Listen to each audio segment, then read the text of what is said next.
Okay. Do we have any? Sometimes it takes a minute to populate, but I don't see anyone populating. Okay. Raymond might jump on, but he's not, public. Right. Okay, well, for the record, welcome everybody to the May 22nd convening of the Half Moon Bay Finance Subcommittee, and looking forward to reviewing our budgets, see where we're at. So thank you, both Ken and Lisa, joining us for our subcommittee meeting, and everybody from staff. And of course, Brian. Maybe I'll just kick us off. Yeah, I think great. Lisa's probably prepared to kick it off, but I'll do a kickoff for the kickoff. No, that's okay. I don't want to say this is an easier year in preparing the budget. It's always a lot of work, and Lisa's team is doing an outstanding job. But I think, given last year, one, the pandemic and the economic downturn when we were in dire straits there, was obviously tough as we brought the budget for you and made the various budget cuts we need to make. And on top of that, her team was just gelling last year. She just hired Ken not too long before that, and it was really their first budget. The one before that was also transitional because I was new and we didn't even have Lisa and Ken yet. So I don't want to say it's easier, but obviously this is their second time now, and things are looking better financially. So I think, and from a pandemic standpoint, of course, things are looking better as well. So given those factors, they've been working behind the scenes. Again, it's obviously still a lot of work to put together a 300-page budget and make all the numbers square. But yeah, here we are, and we're going to be ready in June, just as were last year. And the first version of the actual budget you get will be draft with some missing pages. Then you'll get the final on the second June meeting, but you won't get the printed copy. We then don't print until later in case you guys make changes. So just acknowledging the finance team. They're getting they're getting into a groove on their second year preparing our budget. So Lisa, that's my kickoff for your kickoff. Well, thank you, Bob. And I could have said it better. I really am very fortunate to have such a great team. Ken, and it's funny, as Bob said, last year was our first budget in the middle of a pandemic and telecommuting. So it was all done online. And so this year it was kind of like, okay, but then we still felt that certain sense of, okay, we need to get this done, but in a different way. We had to make this budget our own, and we were very excited to be able to do that. So tonight you're going to get an overview of the things that we're looking at in terms of monies and funding and where we stand. The June 1st, as Bob said, will be a template, but you're going to be very pleased that different design throughout the book. We did update things, and a very surprising cover, which I will leave some suspense for. But I won't take any longer. I think Bob covered everything really well, especially giving Brian and Ken the kudos they deserve. It's really all about them when it comes down to this book. So Ken, I will give it to you to take it away. Guide us through.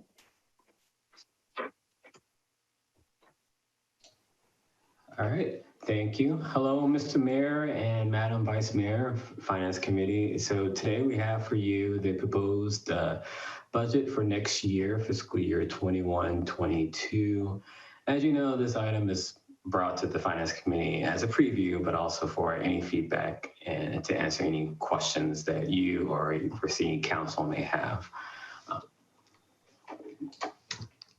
Here's our agenda. Don't let it fool you. It's a short agenda, but the presentation is pretty packed, pretty detailed. So I do encourage questions as we go along.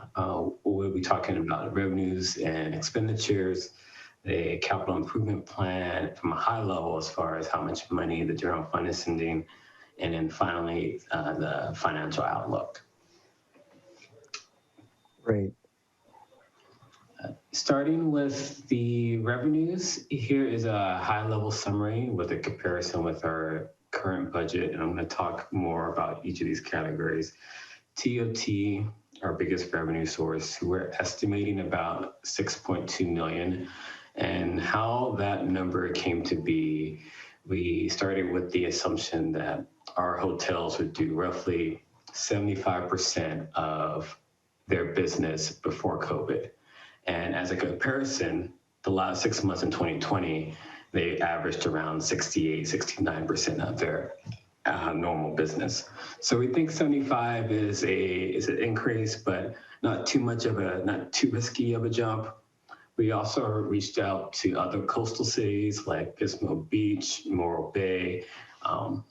They were much more optimistic about their numbers. One city came back saying 95% of their all-time high.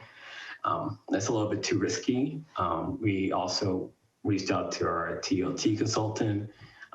Their number came pretty close to ours. So we're feeling pretty good about this 6.2 number.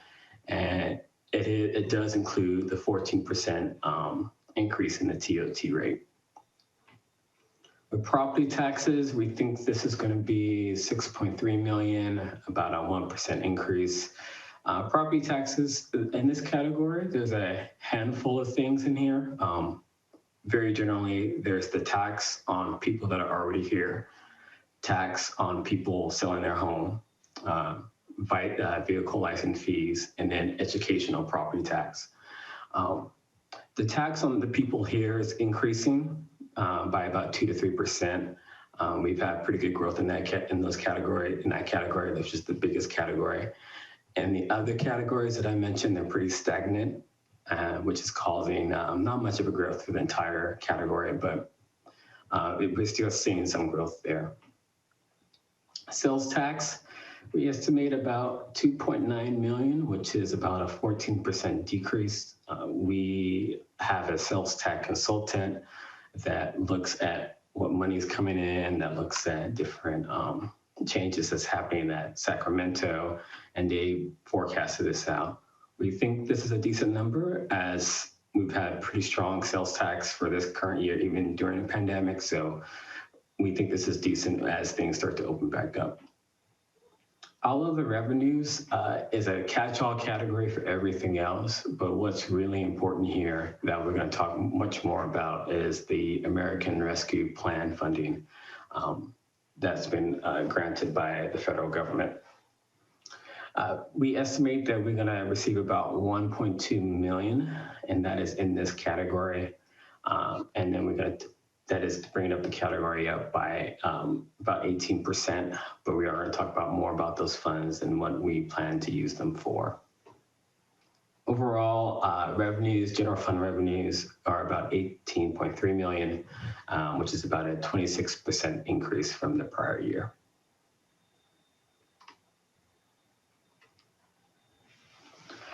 Other line items that may be of interest to the committee are as follows. Recreational programming is a priority of ours to bring back recreational classes, facility rentals, parks and rec. So we programmed in an additional 100,000 there. That's roughly about 80% of our 18-19 numbers, fiscal year 18-19 numbers. Of course, we would love to have more, but we figured that would be a good place to start at. Interest is a decrease by about 10,000, not a whole lot, but we are experiencing falling interest rates. And then the last one is ERAF funds, which is short for Educational Revenue Augmentation Funds. Historically, we receive about 300,000 a year in this category, but we always budget for half because we never know how much we get until it shows up. And just as a bit of a more background to this, because it is a very hot topic in San Mateo County, ERAF funds is a very complex issue dating back from the 90s, and a very high simplified level of looking at it is that a portion of our property taxes get earmarked as ERAF funds to fund our schools to a particular point, and all of this is determined by the state. And if we have more of these funds, it gets returned to us. But recently, there's been contention between the cities of San Mateo and the state about how formulas for this happens. For us, our high water mark is about $300,000 a year, which is not a make or break number. But for cities like San Mateo, who get $4 million, it makes it a really hot topic conversation. And then finally, in the American Rescue Plan funds, these funds go for 2 years for a total of $2.4 million. We are going to receive it in 2 payments.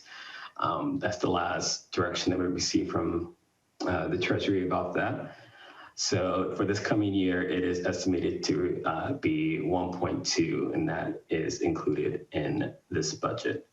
With that, I'll pass it on to Ms. And Ken, if I can just make a comment on the ERAF funds, to your point about it being a hot topic right now. So yeah, there's been some buzz at the city manager meetings that Matthew and I attend. And yeah, there's certain cities that it's really affecting. I think South San Francisco and Belmont have been kind of leading the charge on this, as well as maybe Foster City. So Kevin Mullen has already written a letter to the governor expressing the issue in San Mateo County, and they're now asking all the cities to write similar letters. And so we have a template. We'll get it worked up. I don't think we need to schedule a ledge subcommittee, but it will be a letter for your signature, Robert. And we want to obviously be in solidarity with the other cities, even though it doesn't affect us as much as it affects the other ones. And just, Ken, just a quick reminder, our FY 2019-2020, which was pre-COVID, what was our, you don't know offhand, I was just trying to remember what our revenues were before COVID. It was around 17 million or something? 17, before COVID, I would say 17. I don't have the number in front of me, but we're around 17. So even with American Rescue Plan added in, we're actually getting back to pre-COVID levels. It seems, right? I mean, that's fair to say. So yeah, I think when we end up presenting to the public, that'll be great to show like, wow, because we were so conservative, because we put a lot of things on hold and reserve. One, that's what got us through COVID. Two, it's what's preparing us to be a recovery where we have some money where we can, keep things going as well as stimulate things. So I think that's. Yeah, that's a good point, Robert. And Ken can certainly show 3 years when we get to the council. So you can see the high water mark of 1920, the pandemic year of 2021, and then the recovery year of 21-22. Yeah, we can certainly show it that way. Yeah, I'm thinking like a 5-year average before, because 1920 actually a portion of that year was COVID. That's true. That's true. So I think like a 3-year average before that, or 5-year average, something like that. I was thinking the same thing, Matthew, because in March we just kind of went. It was a fast decline, so that April and May were actually very low months. Right. Well, and Dana showed that slide on Tuesday night about TOT, which already started falling off in late January, early February, because overseas travelers had stopped coming. Right. No, that's great. And the only reason I'm thinking of it is because I remember Vice Mayor Ruddick, you saying, it'd be great to see some of these comparisons last time we talked to budget, because it helps people get that. And I never forgot that. I thought, yes, it is good to see comparisons. Okay. No, that's great. Thank you, Robert. Yes, we'll definitely add that in. Yes. All right. Okay. Thanks. So I get the pleasure of talking about the American Rescue Plan Act funding and how we plan to utilize it. But first, I thought I'd start with a little bit of background, although I'm sure you've heard as much as we have. As Ken mentioned, we are getting a total of $2.4 million with the first 50%. The U.S. Treasury has begun disbursement as of May. However, because we are deemed a non-entitlement entity, city, our population being what it is, we actually will have to get our money through the state. Ken and I have been actively watching the websites. We've been getting constant emails, and the state has yet to, and the federal government has yet to send directions on how we are actually going to approach the state in actually getting the money and how we're going to record what we spend it on. But we're ready for it. We are assuming that we will get it hopefully by July, by the end of June. And so we are incorporating it into our budget. So as you all know, and the next slide, we will start showing you how we're incorporating it. So just to kind of reiterate some of the acceptable uses, I highlighted 4, but I will talk about all of them. So the top 4 that I think really relates to us as a city is supporting public health expenditures, meaning that we are all, we are going to somehow contribute to the public health needs of the city that were caused by the COVID-19 pandemic. And that's through our grant program, that's through helping the nonprofits locally.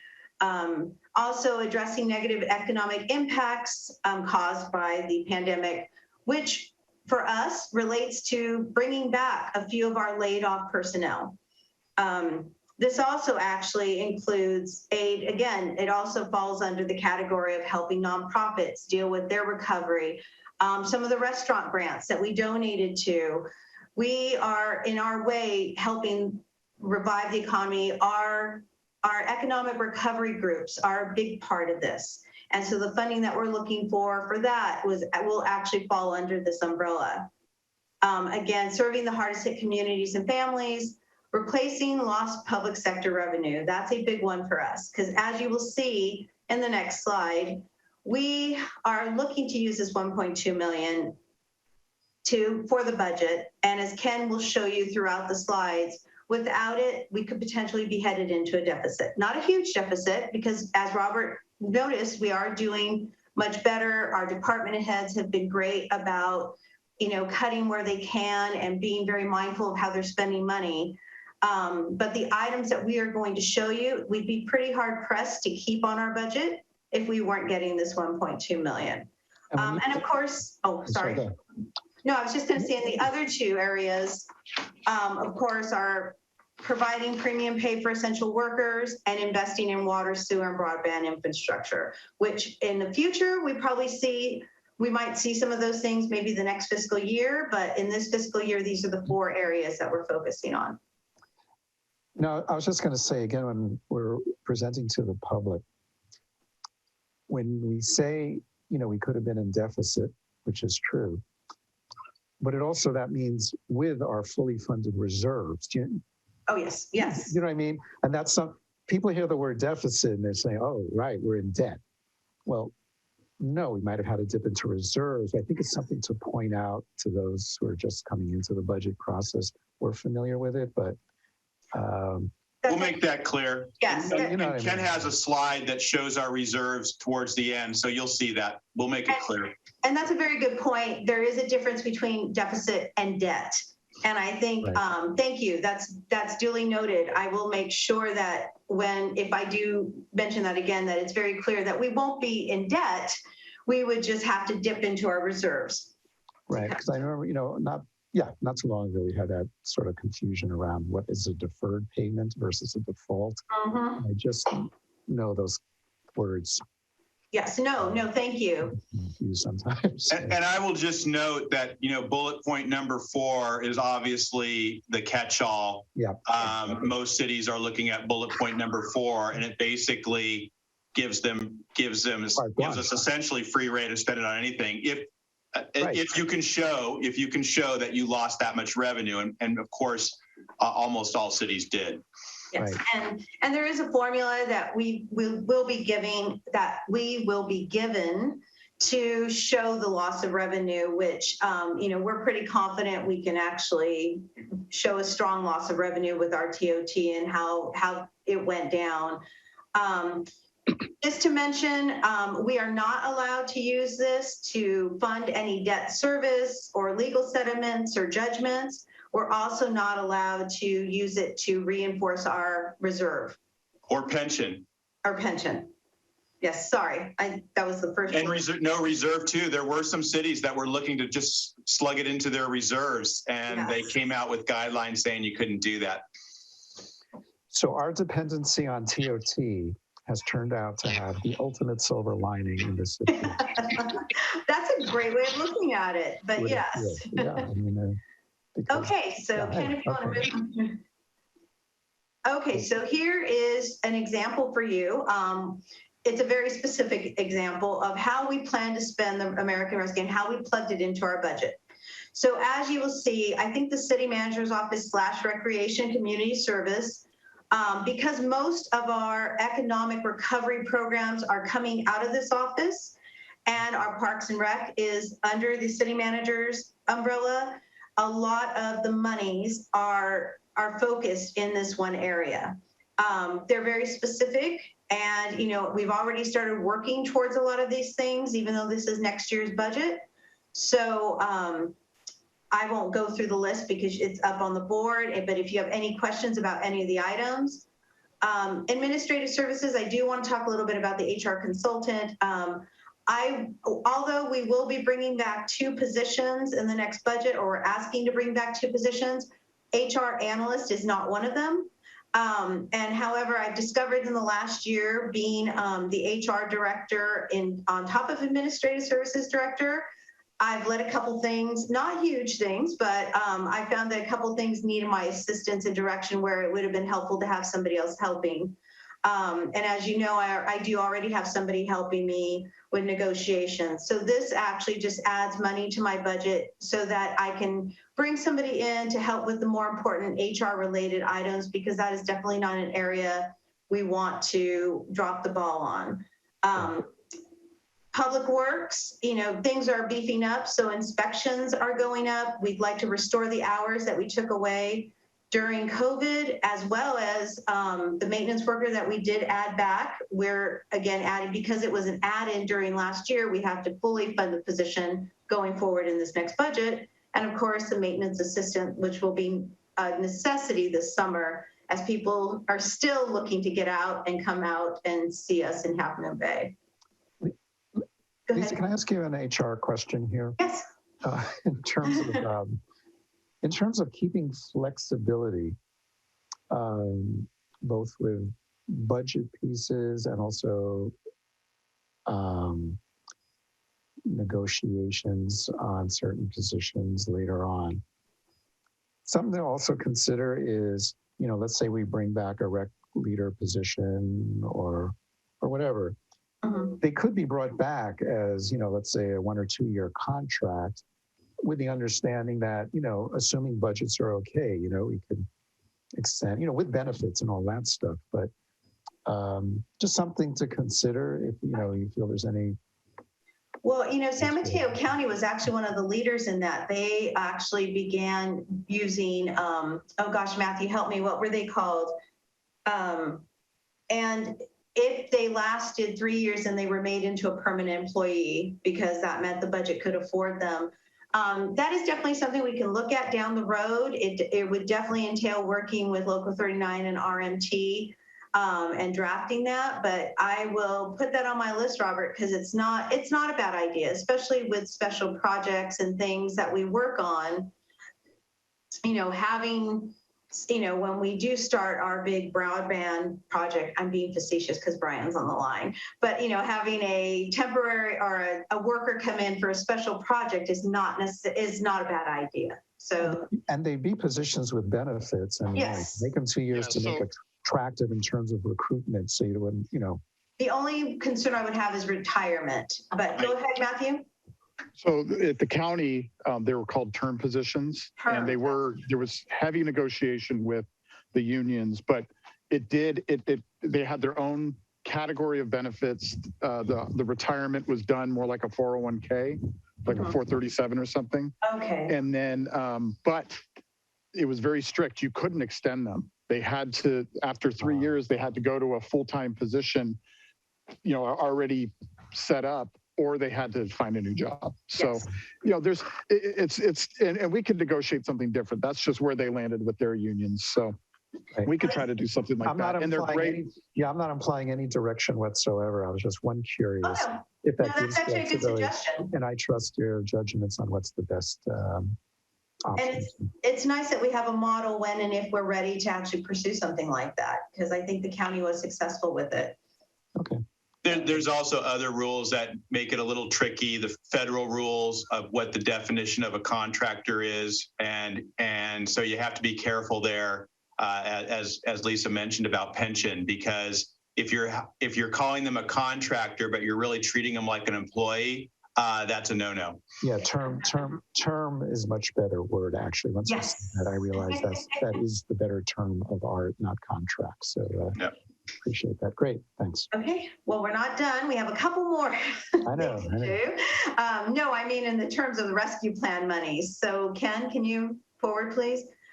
So in city clerk, as 2020 showed us, although we were kind of forced to go to Zoom, we found that we actually had a bigger audience when people were able to access through the internet and participate. While we're still working out the kinks on what it would look like once we return to in-person, we still found that we need, with the bigger audience, there's going to be a need for expanded interpretation needs and maybe gathering interpretation needs for non-council meetings, such as this one. Because we are finding that more and more people want to participate, as well as, hiring someone to help us with the crisis communication plan, getting, and working with the city manager on their emergency operations plan. So we're looking to fund something so that we can be better prepared and using what we learned last year. CDD, Jill has, as with John's department, Jill would like to add more hours to keep up with the ongoing increase of hours needed for all the projects. And last but not least, and most importantly, the CIP. The majority of these, well, actually all of these projects that we are refunding got hit with zeros during the 2021 budget. We actually unfunded a lot of these, what the community consider essential projects. And so our plan is to use some of this ARPF monies to refund these projects and get them going in the next fiscal year. Although some of them, John and Moz and Jennifer have all been working to see if there's ways we can start it this year. But again, the majority and the bulk of the work would be done in the next fiscal year. And as you see, that totals 1.2 million. There you go. Yeah. So I'm going to turn it back over to Ken, unless you have any other questions about the projects or the expenses and the line items that we've identified. No, we were able to get to that 1.2 million pretty quick, huh? Yes. No effort whatsoever. There. Great. All right, so on the high level expenditure side in the general fund is a summary by category. I will talk about each of these categories a little bit deeper on the following slides, but here is a preview. Salaries and benefits, compensation for employees going up by about 600,000. Some of that is personnel, some of that is merit increases, some of that is shifting staff time. Supplies and services, we have an increase by about 934. Transfers and pensions going up by about 40,000 each. And then the big one that's highlighted is our debt service payment. As the committee is well aware that we deferred a payment of our library loan this current fiscal year to be paid next fiscal year. So that debt service payment next year would be 1.1 million. And essentially we would be caught up on our library loan after next year, and it will fall back the year following. And then finally, capital projects funding up by about 86,000. So overall, the expenditures, the general fund expenditures are going to be about 18.9, an increase by about 2.8. Some of that is from using our ARP funds, and then a lot of that is also the library debt service payment.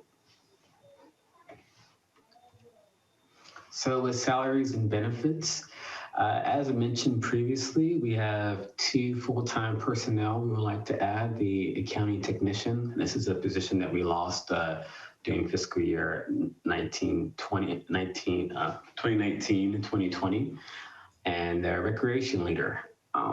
We also lost this position. We want to bring back and beef up our recreational programming.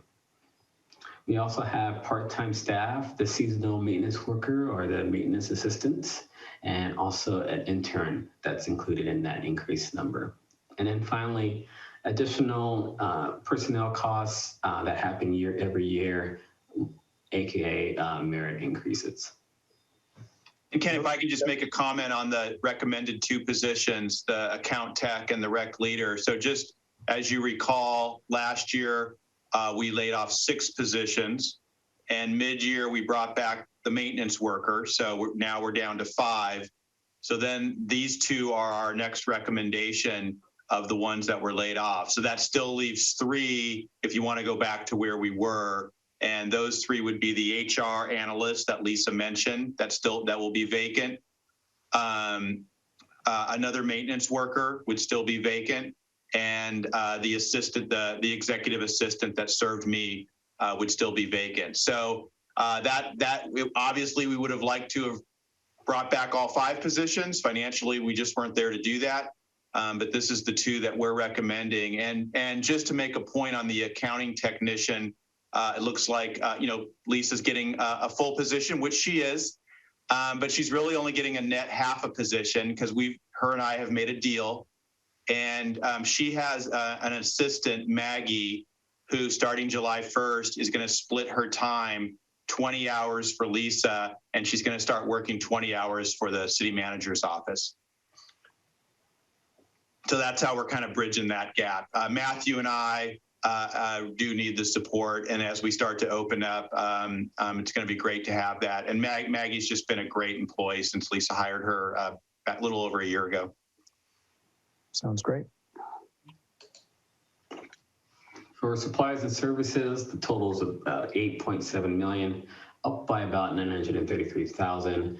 And what we have on this slide and the next one is the increase by department wise. You're going to notice that a lot of this is what's being paid out of ARP funds or discussed earlier in the presentation. So for most of these items, we're just going to touch base on. But for the city manager's office, we have a lot of economic recovery initiative.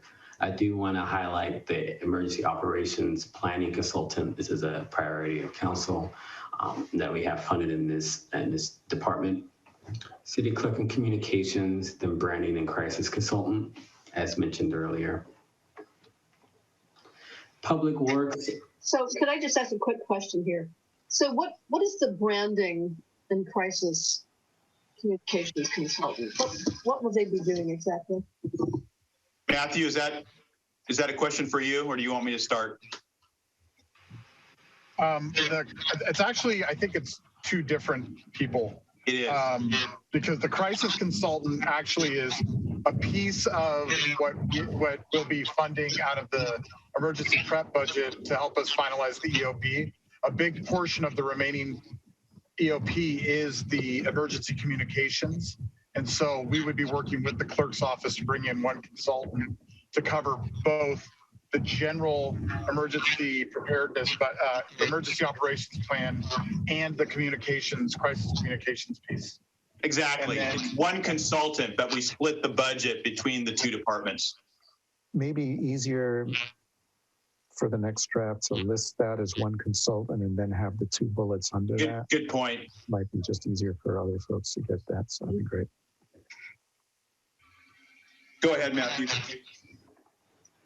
The branding consultant, I'm not, I don't, hopefully you know more about that, Bob. I do. So this is actually connected to the Coastside Recovery Initiative, and it's about going through a process to kind of rebrand the city. This is one of the ideas that came out of the very first public workshop we had. And as the 4 focus groups start to do their thing, one of the not all the conversation, but some of the conversation has been about kind of this idea of rebranding the city, it's a visioning process as we decide, as they come up with ideas about how we should approach economic development. And one of the through themes has been this idea of branding who we are in terms of tourism, et cetera, and shop local for locals, stuff like that. I think it's going to be important to have a good frame on that. The people who don't like government spending, that's the kind of thing they would land on. Don't like. All of them. I can already see my junk folder filling up with John Allen emails about a branding consult. Great tip. We'll sharpen our pencil on giving the context for what that is, and I'll have a conversation with Jessica and Matthew about it. Also, to Debbie's point, there's that nuance, not just for people who don't like government spending. They don't like tourists out here either, especially in the summer. So they're going to be sitting there thinking, wait, we don't have enough people out here already. So I think, I don't know how to do this, that nuance distinguishing. We might get rid of the word branding. Yeah, I think you're right. We don't have to include it, but you're right. I don't think we need to even include it. But we'll talk it through. And to Robert's point, part of that, the branding. And you're right. People can get the wrong perception if we don't explain it. That doesn't necessarily mean it's just about attracting more tourists, but it's the idea of when the tourists are already here, having them come downtown and spend money downtown before they jump on Highway 92, So it might be like, strategic communications, strategic marketing, something. I like that. Because you're implementing, you're having a strategy to implement an economic development plan. So you might, No, I think that's great. Yeah. Bob, we can add that into our whole, it's a piece of our traffic control thing and trying to decrease density in just a couple of beaches when you come off 92. We need more social media expertise to figure out how to get people to go north and to go south to other beaches. If that's explained in, the notes to the strategic communication thing, which is true. Everyone coming down 92, half the people just think it's two beaches here to go to. So it's something that really isn't everyone's can latch onto that. And I believe, it's a legitimate expense when we're talking about economic development. Right. And I think even the people who have issues with spending can appreciate that it's an aid of, keeping our balance sheet healthy, delivering services and support for our businesses. So I don't want people who would ordinarily just take issue with our spending to make certain assumptions. I want them to see that these are strategic, expenditures. You know what?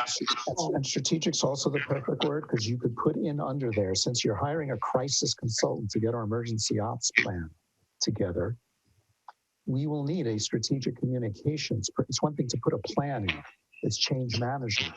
But when it comes to implementing, and we're making people, how do you let people know what the plan looks like proactively, and then in the moment when there's an emergency, we can say this strategic communications person can also help out with that. So we've already got their whole tray filled just because we changed that word to strategic. You can see all the different possibilities of where that person could come in. So I think City Hall is accountable, and I want us to, support that fact the best way we can. Cool. And I hope you've already seen that the beach sign directing people to Venice Beach is already out there if you drive on Highway 1. And I think it's working, actually, because Venice is a hard beach to find because they don't have a sign, right? And there's a trailer sign out there right now saying Venice Beach, go on that dirt road. Yeah. And Bob, you remember, I want to see that program so it also points to both north and south and just have it flipping back. Yeah. Go down to LA. Well, yeah. Go down to Santa Cruz. Baja, baby, But stay in our hotel overnight first and then go down to LA. And have lunch while you're in Half Moon Bay. Yes. Buy some stuff on Main Street. Yes. have lunch, do some shopping, stay overnight, then go to LA. Density reduction. I'm just keep going to repeat that as long as I can because We gotcha. Yes. the element. Well, Good. yeah, thank you, Debbie. That was actually really good feedback. Very helpful. Yes. Fantastic. All right. Second page. So Public Works, a bit of a blended issue, as in a lot of their increases are from rising costs in existing contracts or existing expenses. One being coastal cleanup, and another that we can't really get away from is our utilities, basic electricity, gas, water, things like that. But there are some new stuff in their budget. The city surveyor, and also a project manager for the project management services. MPDS stormwater compliance is something required. I wish John was here to talk more about that, but that is services that are as required by law. And then also maintenance supplies. They are anticipating that they would need more supplies as COVID restrictions ease and more people are having more foot traffic in our city. Recreational programming, we want to increase, as mentioned before. And then finally, as mentioned also previously, expanded interpretation services for council meetings, which is housed in the city council department budget.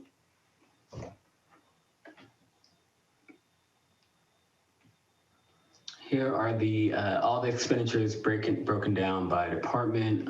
These numbers include everything: salaries and services, salaries and benefits, services, any operational shared costs. 3 departments that want to highlight: Public Works up by about 808. That's that personnel changes with the maintenance worker and the seasonal maintenance assistant. City's manager's office reiterating that this department's holding a lot of the ARP expenditures, the economic recovery, and then recreation and community services, which is mostly Parks and Rec, bringing back recreational programming. Overall, for the departments, we estimate that in the budget, it'd be an increase of about 1.5 million.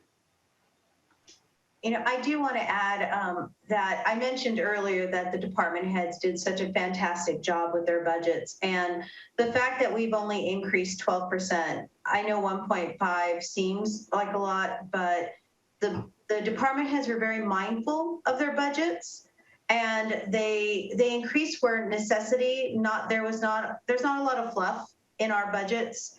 And that speaks truly to the dedication that our department heads have to keep our city running and where their priorities lie. And I would be remiss if I didn't mention that. What was in our city council increase of 55,000? I think that's the interpretation. The interpretation services. That's what I figured. Yeah. Great. All right. And we can call that out in some of the notes. Yeah, you know, when again, during the public session, you know, we can call those things out. It doesn't have to be on the slide, but in the notes, you know, explain all those things would be great.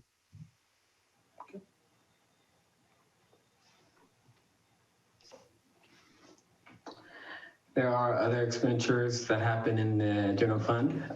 So we have our department expenditures at 14.8. Our debt service payment, as mentioned before, will be about 1.4.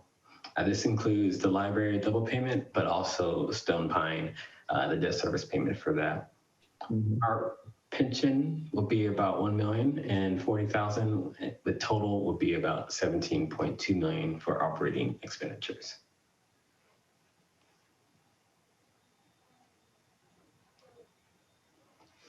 For the capital improvement plan, the general fund contribution will be 1.6 million, about in line with what it was the prior year, about 86,000 more. The total CIP budget is about 11.8 million.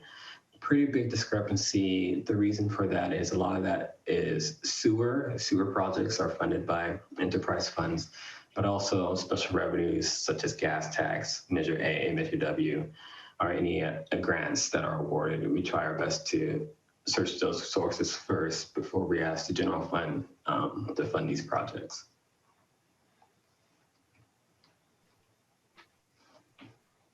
So with that, here's the breakdown. Revenue is 18 million. Take out our operating and capital expenditures. And I do want to, in the slide, this is a deficit, but as Mr. Mayor rightfully noted, that is not debt.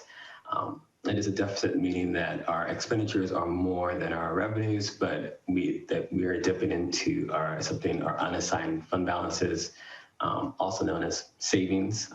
At mid-year, we estimated we would have about 1.8. So we would just dip into those savings to mitigate the deficit, which is not a debt.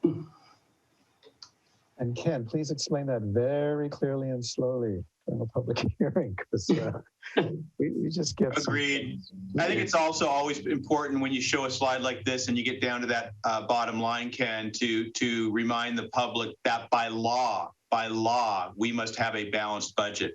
Yeah. Not true for the federal government, but it is true for us. Yes.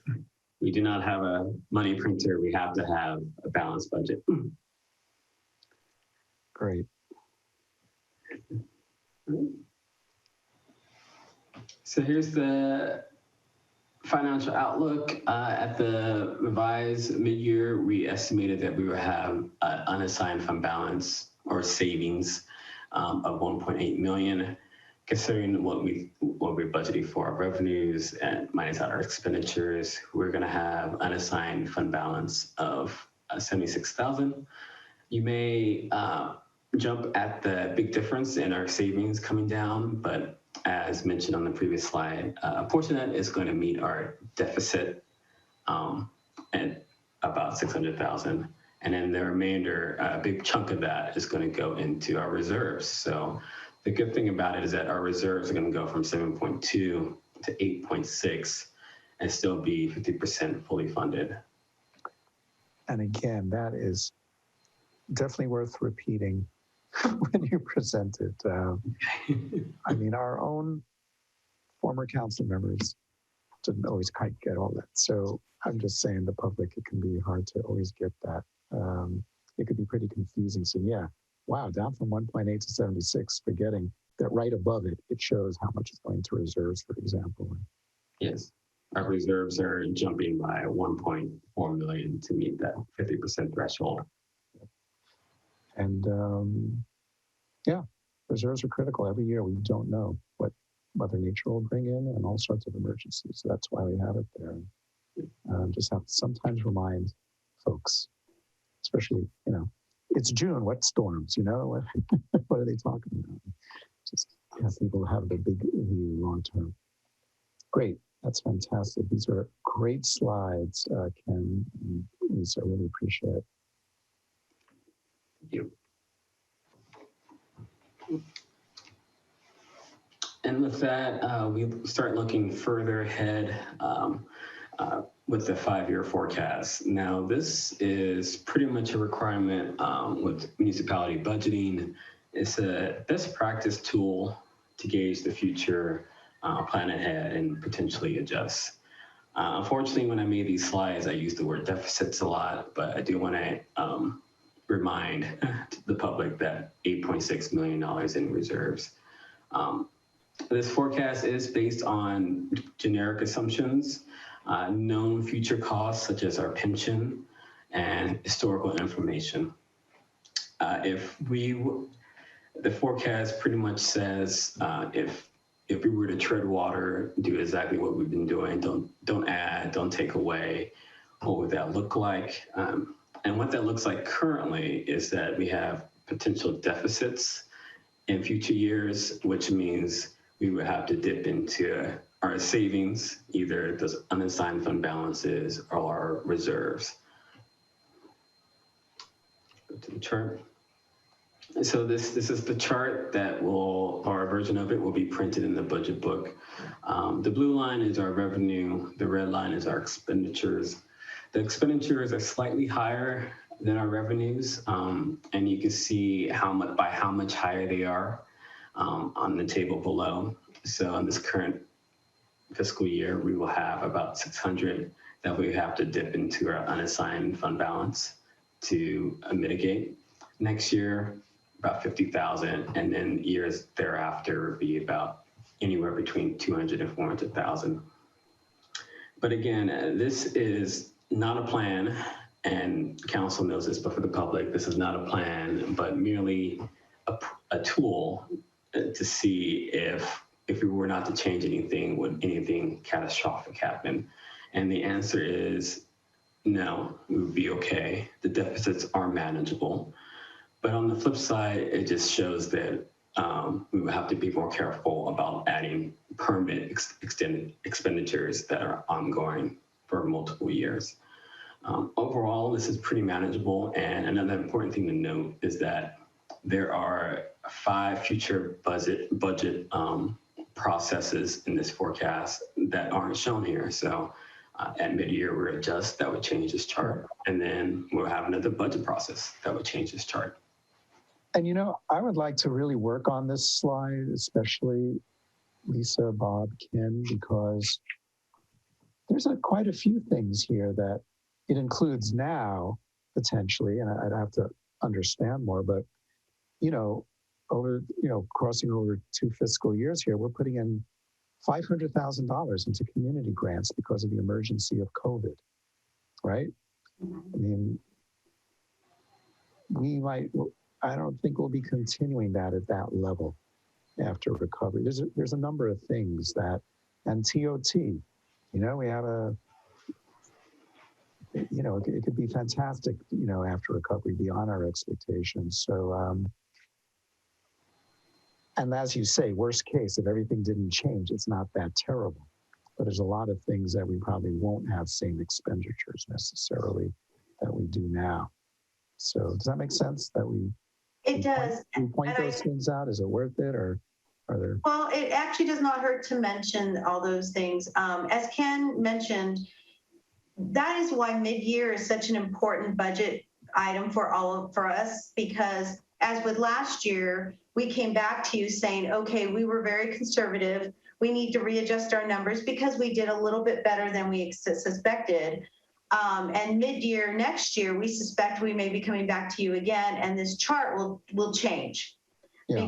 Because of the things you mentioned, because of the changes in distribution. TOT is going to be the big factor. As soon as conferences and conventions start again, we're very optimistic that will change. This is purely a perspective on looking at if things stayed exact same as they were today. So meaning we didn't change any of the things you just mentioned, then yes, we would end up going along this path. But you're right, the things you mentioned will change, and that will change the chart. So I think it is worth mentioning. And I think the big takeaway, the important takeaway for me from this graph, on top of, what the point Lisa just made, this is a tool and it assumes that we, as Ken said, we keep going the way we are, and this is what would happen. But the takeaway is the drop off, of course, between 22-23 and 23-24. Well, why is that? We only get the stimulus money for 2 years. We can't count on that money and use it for ongoing things because it's one-time money. We get it for 2 years and then you see the drop. So we have to plan accordingly. And you never know there's all kinds of weird things going on between Fed, state, and county. And that federal stimulus is there, but then grants could come in. County sometimes all of a sudden surprises us, with money sitting around that they kick in on certain projects. So, that's just been the history, right? Things they've been very helpful. So anyway, great. I think this is a great chart. I think a lot of cities would envy the heck out of this kind of 5-year. Well, if they want the GFOA award, they have to have this. Yeah, exactly. But some don't go for the award. Right. We are not a profit-making company. This is a fantastic 5-year plan. It looks to me like projections. So cool. Definitely not set in stone, but more of an exercise to get a little peace of mind going forward. I breathed a huge sigh of relief when I saw this, Ken. You had a little build up there, 5 years, and just it's like, wow, this is great. You do have, healthy number of people though who equate deficits with going bankrupt, right? They don't. Yes. Their idea of government is government as a business unit kind of. So I think it always helps to just have a little education around, what a deficit is and what the implications are. It's more than a few people, also because of our history. This town made headlines throughout the state of practically going bankrupt a number of years, and we have long memories for, scary things. So people, to Debbie's point, especially here, people immediately make this connection. They hear that word, debt, bankruptcy, what have you done to us, and federal deficits, the federal government can print money. Yeah. So deficits at the federal level right. are not really the issue that some would make them out to be, but we can't print money. So, what is a deficit and how do you remedy deficits and what is the implication, Or Debbie, maybe we should agendize that item, print money. Well, I don't know. I found something interesting on Amazon. Bitcoin. Yeah. Yeah. Great. So with that, we don't have a motion for the committee, but we will request that the Finance Committee recommend sending the fiscal year 2021-2022 budget to City Council in the first meeting on June 1st. And with that, I'm happy to do that. I want to just thank you for making, me comfortable with, doing this, because you guys are so good at, your strategic communications. Oh, thank you. Our brand. Lisa and Ken do a very good job, I think, of presenting the numbers in a way that's easily digestible. And it's very calm, If you're not freaking out, why should anyone watching freak out? And typically, it's not a sexy topic. We sometimes barely get anybody watching the most important business, that we do as a council. And fantastic. And I do think it's important to take the time to explain to the public, all these issues. I think it's one area where we have to be responsive in terms of explaining what's going on and making sure our budget document has proper, footnotes and text narrative that keeps things in perspective for people. And have a little fun with it, Ken. If you want to use an animation saying, here's this number, here's it's going into reserves, then put it back, like whatever, you feel kind of stay in people's heads, it's. I don't know, Robert, you're getting Ken a little nervous. He's an accountant. They don't do animation. Well, that's why we also have some communication folks. Yeah. Like, that's where Brian will step in. Right. I used to send stuff over to people and say, hey, please just make this pretty for me, Yeah. It was, and sometimes that was my own children in 8th grade who seemed to catch on a lot more about how I PowerPoint than I could. So feel free to, whenever you sense there's a point like people are going to freak out, you can have a cool little animation there and say, don't get nervous. This is just how we have to do it legally, but this is what it, looks like. And then we put it right back to what it is legally. Let's say this is what it means, Have a little fun with that. So this is great. You guys are fantastic. Yeah, I think you're doing a great job. You have gotten us through COVID, resilience, good conservative assumptions that we made. I love the city that said they were going to have 95%. We're not quite through yet. I think we need 6 to 8 more months to be that confident. But it's it's feeling pretty good. We're not being reckless with anything. We're being. Yes, I do agree with Robert. I think the conservative approach is good, and I think has been good for us that approach for the last couple of years. And this is a template for exercising responsible fiduciary responsibilities and duties. You know, that's what we got here. So it's great. Awesome. Yeah, and I think that the increased reporting we've done, you know, the quarterly reporting in addition to the mid-year budget adjustment has been good, and you know, keeping it above board. I've really appreciated that. So. Yep, very transparent. It's awesome.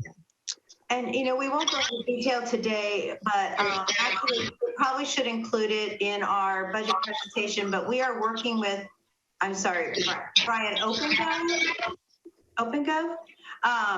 And Yes. we're actually upgrading everything so that our numbers and our budget will be online and much easier to access for the public. So all the numbers, and so we're excited about that as well. You know, we're making a lot of changes one step at a time, but every time we do it, we just get a little bit more transparent. So, oh, Robert, you're muted, Robert. One on mute. I was just babbling, saying that's great. That's great. Does OpenGov include how to read a budget, sort of like, you know, instructions when we get into that template and stuff to help? There's lots of stuff that you can do in there.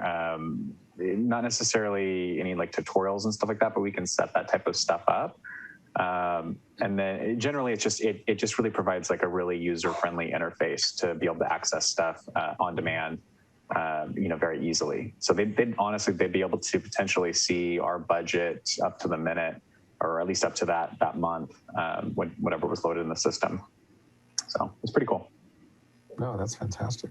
Great. Okay. Is that it? Are we pretty much, any other things to go over? That's it. Man, great. Did it in an hour. 1 hour. thank you both so much Thank for you. a great meet. Oh, thank you. Thanks, everyone. You made it easy. Thank you. Thank you. Thank you. See you later, everybody. Bye.